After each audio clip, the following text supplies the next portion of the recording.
নমস্কার বন্ধুরা, Soma kitchen with travel ব্লগসে আপনাদের সকলকে স্বাগত।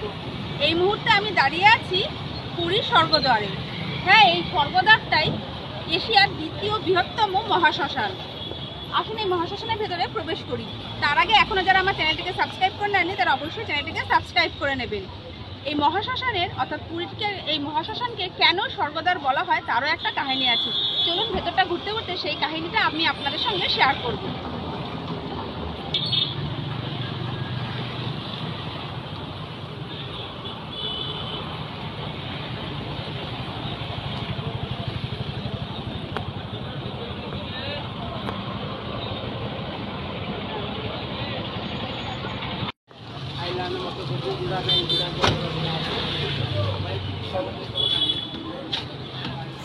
এখন আমরা পেছনের গেট থেকে ভেতরে প্রবেশ করছি।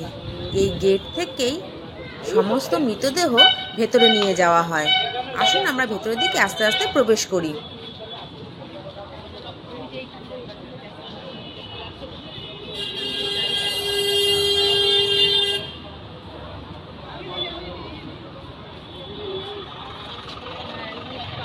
রেজিস্টার কাউন্টার, এটা উড কাউন্টার, এটা কাঠ সংগ্রহ করা হয়, এখানে রেজিস্ট্রেশন করানো হয়। এই স্বর্গদ্বারে চিতার আগুন কখনো নেভে না। একটি চিতা জ্বলতে জ্বলতেই আরও একটি মৃতদেহ এখানে উপস্থিত হয়ে যায়। আসুন আপনাদের আমি একটি চিতার আগুন দেখিয়ে দিচ্ছি।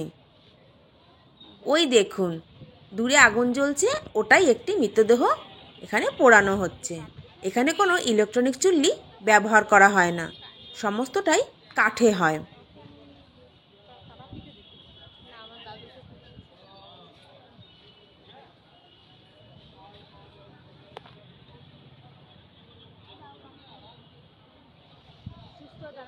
শ্রীক্ষেত্র পুরীধামের এই মহাশ্মশানকে কেন স্বর্গদ্বার বলা হয় সে কাহিনীটি এবার জেনে নেওয়া যাক। ভগবান শ্রী বিষ্ণু সাধারণ মানুষের ছদ্মবেশে জগন্নাথ দেবের প্রসাদ গ্রহণ করতে আসেন এবং মহাপ্রসাদ গ্রহণ করার পর কোনো রকম প্রসাদ মূল্য না দিয়ে সেই স্থান থেকে চলে যেতে থাকেন।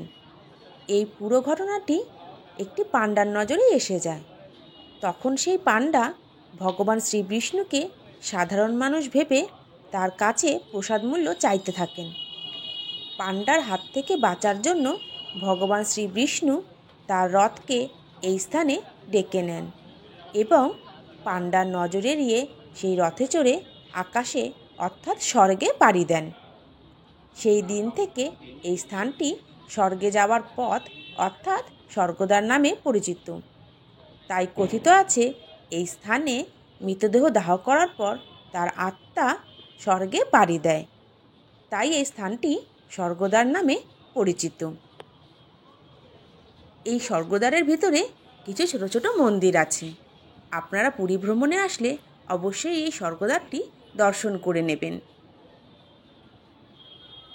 স্বর্গদ্বারের এই ভিডিওটি আপনাদের কেমন লাগলো কমেন্ট করে অবশ্যই জানাবেন। ভালো লাগলে লাইক দেবেন, শেয়ারও করবেন।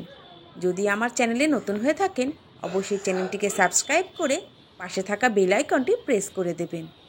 আপনাদের সঙ্গে দেখা হচ্ছে নতুন কোনো ভিডিওতে। আপনারা সকলে সুস্থ থাকবেন, ভালো থাকবেন। এবার আমরা পেছনের গেট থেকে প্রবেশ করে সামনের গেট অর্থাৎ পুরীর সি বিচের গেট থেকে বেরিয়ে যাব। আপনারা যে কোনো একটি পথ অবলম্বন করে প্রবেশ করে তার উল্টো দিকের গেট থেকে বেরিয়ে যাবেন। এই ভিডিওটি এই পর্যন্তই।